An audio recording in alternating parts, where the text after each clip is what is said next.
we had a tough night on a number of fronts. The game, and then we had a hard time getting out of Lexington because of the weather, and then we had to fly into Memphis, and then drive back. So what was about an hour and 15-minute flight turned into about a 4.5-hour debacle. And on the bus ride home, they showed with the graphic. I think they showed it like 9 times in that hour and 15 minutes. So he got to see it. He'll get to see it again today. I don't think anybody blames him for. Well, one guy does. At least one. Yeah, there's one guy that thought Yeah. he may have made Well, he maybe show a little manhood there. Yeah. Was that a teachable game, though? I mean, the first half played pretty well. Yeah, we gave ourselves a chance. I thought early, I guess we're up 5-6, seemed to be executing. We're not getting completely dominated on the glass. The zone was bothering them a little bit, and our primary objective going into the game was to try to keep them in front of us. That's where they broke us down. We couldn't keep anybody in front of us, and then we were in a poor position to rebound the ball. Any shots they did miss, they cleaned up off the offensive glass, and then their length. It's really hard to simulate. Their length is difficult, and if you don't create some space, then it's difficult to continue to try to score over them all night, and we had troubles with that in the second half. Do you feel like you guys are getting better at rebounding? I thought we were, but our last 3 outings, I may mess this up, but I think at Tennessee we got destroyed, but it was a difficult matchup for us, and they're pretty good at what they do. In South Carolina at home, we get beat by 10, and then we go to Kentucky, and they're maybe leading the nation in offensive rebounding percentage, so we knew it was going to be a challenge. We just got destroyed. So we obviously had these issues in November, December. We thought we had come to some sort of a conclusion as to how to remedy them, and then they seem to have raised back up. Defensively, with all the different defenses you play, is there one you think has been best this year, or is it all matchup dependent? It's all matchup dependent. If you look at it, our man-to-man has helped us in moments. We call it 22 at half, but our half-court trap really saved us against South Carolina, and it hadn't been that effective in the 3-4 games prior to that. The 1-3-1's been good to us at times, and then statistically, the 2-3 zone has probably been our best overall statistical defense. But we'll just continue to mix and match dependent upon who we're playing, how we're playing, who they have in the game, who we have in the game. There's a number of factors. What do you expect out of Missouri? Good team, really, really good guards. Jordan Clarkson and Jabari Brown have got size, they've got athleticism, they're both highly skilled. Jabari Brown is having a Player of the Year type campaign. I don't know if you've looked at his numbers, but he's averaging around 22 a game in league play, shooting a ridiculous percentage from the floor and from 3, and he's a volume guy. He's Marshall, but Marshall's around 33-34%. He's like 53-54%, so it gives you a little bit of an idea of the challenge that they present. They're a group that is athletic. They're going to play fast. They're the most efficient team in our league in transition. So there's a number of things that we've got to be good at defensively to give ourselves a chance. Which set do you think maybe works best against trying to slow down Brown and their guards? I mean, do you think you have guys can go man-to-man, or maybe throw us up more? I think we'll do what we always do in most every game. We'll mix and match and see what is the best complement to what we can do. And I don't think you'll see a steady diet of any one thing, because I think they're just too good. And from a size standpoint, they can play over the top of us if we just went primary man. But I don't think you can sit in a zone because they're too proficient from 3. You talk all the time about opportunities coming up, and this seems like one of those opportunities, a resume building opportunity in that. To build a realistic NCAA tournament, is this the kind of game against a good RPI team at home that you need to get a win like this? Well, we knew it was going to be a big week for us. We knew going to Rupp was going to be difficult, and I know coming home against Missouri it's going to be difficult. But, that's why you're in the SEC. That's why you play big boy basketball, to have these opportunities. We've been better in league play. I guess we're 4-0 at home in league play.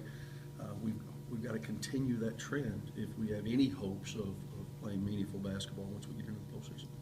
How's Martavius? He's out of the brace, or the cast, I should say, and he's began his rehab process. And as is typical with kids that are playing high-level SEC sports, he heals pretty quickly. So, doctors will give you the landscape for the people that they typically deal with, and then you can usually accelerate that, and Martavius is no exception.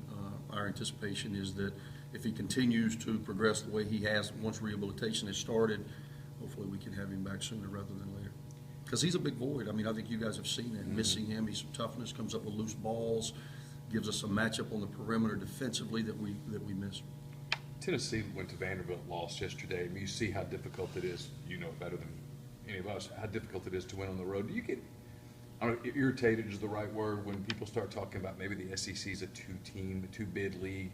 I mean, is there a lack of understanding of how difficult it is to win on the road in this league as compared to like the A10? Coming into to this past week, and I haven't compared it this week, but I think Ken Pom said that the SEC had the most games of any league that were decided by 4 points or less or overtime.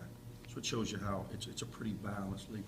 Yeah, you know, I just think it's a company line, and I think it's one that the SEC hadn't been able to shake for a couple of years. Honestly, I just think it's an easy company line, and I do think there is a bias in the national media, present company excluded, of course, but in the national media, I do think there's a bias because they get tired of talking about the SEC because it dominates in football, and they just get tired of it. So when there's an opportunity to talk about something else, that's what they're going to do. I think Cal, now, I'm sure you guys saw, you know, he kind of went on a rant about, think about that, they lose on the road to LSU, who's a very good basketball team.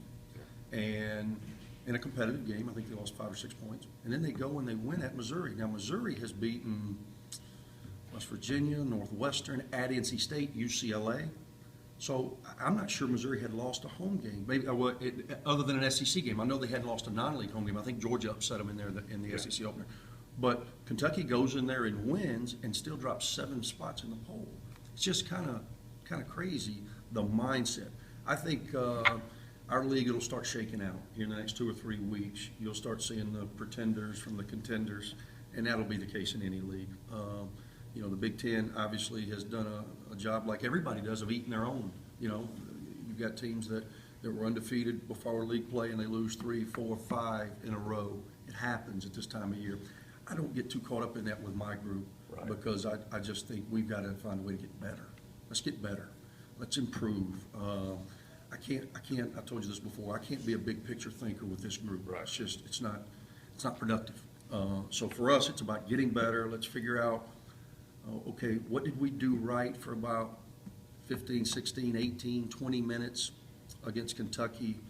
What went wrong? Let's correct those things, and let's try to make an improvement Saturday. Just a quick follow-up to that. I'm just curious. I know that you can't worry about what the media thinks. You certainly can't control that. But do you worry that bias, not talking about your team specifically, but the league as a whole, do you worry that bias carries over into the committee room? I don't think so. I think those people don't get caught up in that. Now, we're all human. We all deal with human nature. But I think, again, the numbers are going to say what the numbers are going to say. And the numbers on that piece of paper have got to make sense. And if they make sense, then our league will be properly represented. Think about last year. We obviously knew we had work to do going into Nashville. There were 2 teams that went into Nashville that probably were safe regardless, Florida being one and Missouri being the other. And I think Missouri finished 5th or 6th in our league. However, similar to what they've done this year, their non-league had enough pop where they were good. Yeah. Everybody else, us obviously, I think Tennessee had an opportunity to play their way in. I think Alabama was still in the conversation, and certainly Kentucky was. So there were only 2 that were in regardless of what happened in Nashville, but there were still 6 in play. It just so happens that Kentucky got beat by Vanderbilt, which was quote-unquote a bad loss. They're out. Tennessee and Alabama happened to play one another, and then I don't even remember who won, but that guy's immediately eliminated. Then the other one lost in the second round to Florida. We were the only one that just kind of wiggled our way through, but we went in with an opportunity for 6. So let's say Kentucky would have beat Vandy, and if we would have beaten them, they're probably still in. We would have probably had to have beaten them to get in, but you see what I'm saying? There's just so much still in play, and that was when Kentucky was not, because of the Nerlens Noel injury, was not considered a Final Four contender. The Kentucky that I saw Tuesday night was the Kentucky that I think many people projected them to be when they named them preseason number 1 in the country. Those kids are growing up, and when Willie Cauley-Stein plays the way he did, and the Harrison twins are really getting better, and they're so long. That's what blew me away, is things that we can typically do against other people, their length made up for that on Tuesday, and it made it problematic. Because I always feel like